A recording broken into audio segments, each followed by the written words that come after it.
मित्र आपला नाही बोलला तरी चालेल, भाऊ बोलला नाही चालेल, मुलगाही झाला तर नाही चालेल, मारा. आजीने म्हणले असं बिंदास मार. स्वतःचाच मुलगा त्याच्या भल्यासाठी करतो. कुणासाठी करतो आपण? त्याचं सुधारलं पाहिजे त्यासाठी.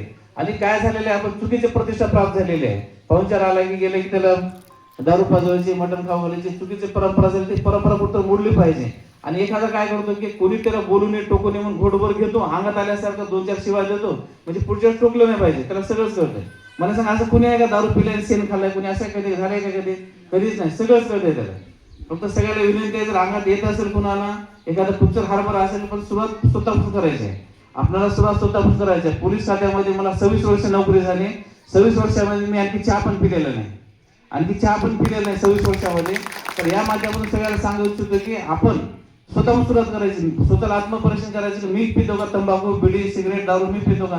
मी जर पित नसेल तर घरात कोणी आहे का बघायचं, भाऊ आहे का, वडील आहे का, चुलत भाऊ आहे का, मावस भाऊ आहे का, कोण आहे त्याचं परीक्षण करायचं. आणि जे नसेल तर त्याला आपण टोकत राहायचं, हमेशा टोकत राहायचं. असेल आज आम्ही डॉक्टर साहेब उपलब्ध आहेत, आम्ही उपलब्ध आहेत, इथे घेऊन या. तुमच्याला होत नसेल आम्ही त्याला सांगायला तयार आहे. त्याच्यामध्ये आपल्या घरातलं संपलं, आपल्या भाऊकीमध्ये कोणी आहे का त्याचा बघा, त्याच्यामध्ये त्यांना सांगायला सुरुवात करा. त्यांचं संपलं, आपली गल्ली घ्या, गल्लीतलं आहे का बघा कोणी, गल्ली संपली तर गावाची जिम्मेदारी. ही जिम्मेदारी कोण घ्यायची? प्रत्येकाने जिम्मेदारी घ्यायची. आणि फक्त 30 दिवसामध्ये आपल्याला संपवायचंय. जसं आताच सरांनी सांगितलं की इलेक्शनला जसं आपण लिस्ट काढतो, प्रत्येकाला वाडा वाटून देतो, प्रत्येकाला गल्ली वाटून देतो, वार्ड वाटून देतो, त्याच्यामध्ये आता तेच काम करायचं. पोलीस पाटील सगळे मिळून आपण सगळे, प्रत्येक ज्याला आवड आहे नाही, जे निर्व्यसनी आहेत त्यांनीच पुढाकार घ्यायचा आहे आपल्याला. आणि पुढाकार घेऊन जे आहे ना, प्रत्येक इलेक्शन सारखं काम करायचं. बिडी पिणारा कोण आहे, तंबाखू खाणारा कोण आहे, पुड्या खाणारा कोण आहे, दारू पिणारा कोण आहे, आणि त्यांना सांगून प्रत्येकाने टोकाला, आजपासून टोकाला सुरुवात करायची. सांगून सांगून त्याचं मन परिवर्तन करायचं आणि त्याला काही करून दारू सोडवायच लावायचे. तर सगळ्याची जिम्मेदारी घ्यायची. आज मी ऐकून न जाता सगळ्याला विनंती करतो की जी न खाणारे आहेत त्यांची जिम्मेदारी आहे. माझं तर टार्गेट आहे फक्त 6 महिन्यामध्ये 100% हिमायतनगरमध्ये एकही शिल्लक ठेवणार नाही.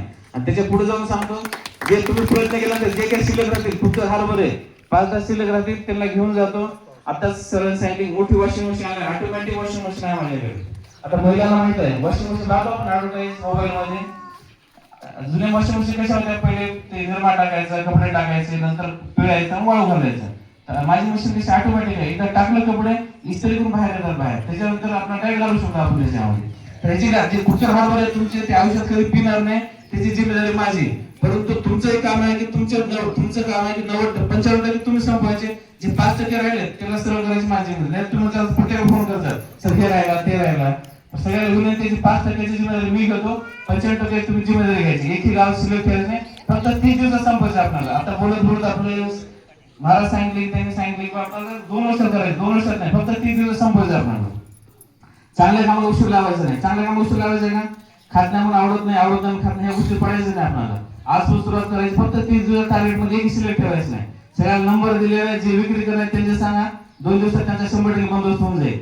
नसेल माहित तर ज्या गावात मारलेले ओपन सांगायचं तुम्हाला, त्याला विचारून घ्या त्यांचे काय हालत झालेले. जे पुढे विकणार आहेत, जे ऐकत असतील सोबत, जे 10 पुढे जरी सापडल्या तर मी सोडत नाही त्यांना. गुन्हे 10 वर्ष शिक्षा आहे त्याच्यामध्ये, गुन्हे दाखल केलेले. आणि पिणाऱ्याचे काही गैर नाही, मी सांगायची गरज नाही. मुठोडून लोकांना माहिती घेतलेली त्याच्यामध्ये. असं विनाकारण काही बंद होत नाही. मुठोडवाले कोण तिथे नातेवाईक ते सगळे माहिती घेतले तिथं काय हाल झालेले त्यांचे, जे विक्री करणारे आहेत ते. तुमच्या गावात जर ते असतील तर ते जेवढं बघायला होईल ना त्याची कधीच विकणार नाही. आणि पोलीस बघितल्यानंतर 100 फूट लांबून जाते, ह्याची गॅरंटी मी घेतो त्याच्यामध्ये. त्याच्यापुढे कधी विकणार नाही. तुमच्या गावात जे आहे 100% 2 दिवसात बंद होऊन जाते. पुढे असेल हे असेल नंबर दिलेला, फक्त नाव कळवा, संपलं औषधच. या माध्यमातून हे सांगतो की तुमचं गाव जे आहे तर सुरुवात करा, स्वतःहून सुरुवात करा आणि मोठ्या प्रमाणात करा. जुनं काय झालं ते सोडून द्या, पुढे काय झालं ते पण सोडून द्या. फक्त 30 दिवसाचं टार्गेट घ्यायचं आपल्याला. 30 दिवसामध्ये एकही शिल्लक ठेवायचं नाही. आज तुमच्या अगोदरच माता भगिनीने पुढाकार घेतलेला आहे, पुरुषांनी पुढाकार घ्या, माता भगिनींना विनंती आहे तुम्ही पुढाकार घ्या. त्याच्यामध्ये इतके दिवस काम केलं आणखी फक्त 30 दिवस काम करा. सगळ्या माता भगिनींना विनंती आहे फक्त 30 दिवस काम करा. जे आपल्या घरातले गल्लीतले आहेत, शेजारचे, प्रत्येकाला घेऊन या. आणि झाडे सर आणि संस्था विजय सरांना विनंती करतो की 30 दिवसामध्ये गाव दत्तक होतील आणि दोघांकडे औषध उपलब्ध राहील. इथं झाडे सर आणि विजय सरांकडे दोघांकडे औषध उपलब्ध राहील. इथले तुम्हाला औषध भेटून जाईल. त्याला संपर्क करा, त्यांना भेटा.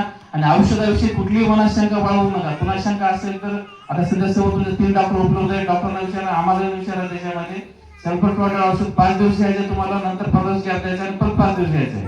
डोक्यात कुठली शंका न बाळगता समोर या आणि औषध घ्या. त्याच्याबद्दल काय वाटत असेल तर आम्हाला विचारू शकता. आणि शांत न बसता आतापर्यंत जुने जे माता भगिनींचं हे केलेलं आहे, प्रयत्न केलेले आहे, तर तुमच्यासाठी आम्ही जे येणार तर सर्वात पुढे मी राहणार आहे त्याच्यामध्ये बंद करण्यासाठी. ह्याच्यासाठी झाडे सरांनी एक सांगितलं की कारखानेच बंद व्हायला पाहिजे, हे बंद व्हायला पाहिजे. योग्य आहे त्यांचं बोलणं आहे, तर त्याचं एक उदाहरण देतो त्याच्यामध्ये मी. कोरोनाच्या काळामध्ये आपले सगळे बंद झाले होते. शासनाने काय केलं होतं, दारू सगळी बंद केली होती. परंतु काय झालं की पिणाऱ्याने काय केलं, मार्ग शोधून काढला त्याच्यामध्ये. पिणाऱ्याने काय केलं की घरोघरी दारू सुरू केली, एक तांब्या 500 रुपयाला विकायला सुरुवात केली. तर माझं त्याच्या पुढे जाऊन हे म्हणणं आहे की त्यांची एक मुद्दा बरोबर आहे की बंद झाली पाहिजे, पुरवठा हा बंद झाला पाहिजे, योग्य आहे. परंतु माझं म्हणणं आहे की पुरवठाही बंद झाला पाहिजे आणि पिणारे बंद झाले पाहिजे, ऍट अ टाइम पॅरलल संपलं पाहिजे. आता मी चहाच पित नाही, तर चहाची दुकान बाजूला असून काय फायदा आहे का? मला काहीच फायदा नाही. कोणाच्या घरी गेलं तरी भेट नाही, त्याच्यामध्ये घरी भेट नाही, स्वतःच्या कुठेही नाही. चहा स्वतःच पित नसणार. तसंच आपल्याला पॅरल काय करायचं, पिणार सिलेक्ट ठेवायचं नाही. पुढील आणखी 2 महिने झाले मला 6 महिने टार्गेट ठेवलेले. हिमायतनगर तालुक्यामध्ये एकही पिणार सिलेक्ट ठेवायचं नाही. मग तुम्ही बळजबरी सोडा, कसंही सोडा. तुम्ही गोडी नाही ऐकले तर बळजबरी सोडणंच आहे तुम्हाला. तंबाखू, बिडी, सिगरेट, दारू. आता तुम्हाला गोडीत सांगायला आलं, पुढच्या वेळेस गोडीत सांगणार नाही. तुम्हाला संधी 1 महिन्याची, 1 महिन्यामध्ये सोडणंच आहे त्याच्यामध्ये, बरोबर. तर नसेल सोडत तर दुसरा पर्याय आहे माझ्याकडे. आता सांगितलं वॉशिंग मशीन आहे. वॉशिंग मशीन तुम्हाला जायचं नसेल तर मुगाड्या सोडा त्याच्यामध्ये, बरोबर आहे. तुमच्या धाक देणार असेल तर मी 100% धाक देऊ सोडणार त्याच्यामध्ये. एक संधी 1 महिन्याची, 1 महिन्यामध्ये सगळ्यांना सोडायचं. 1 महिन्यानंतर नाही सोडलं, सेकंड राऊंडला माझी भाषा अशी नसते, दुसरं रूप असतं, ओरिजिनल पोलीस मध्ये येतात त्याच्यामध्ये.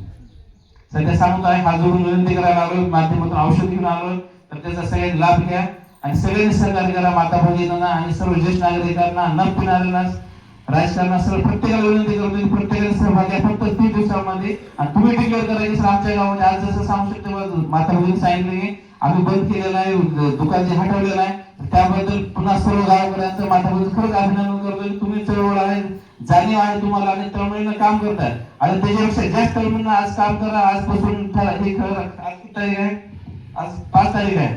पुढच्या ऑगस्ट आहे, सप्टेंबर 5 पर्यंत तुमच्या गावामध्ये एक पण दारू शिल्लक नाही.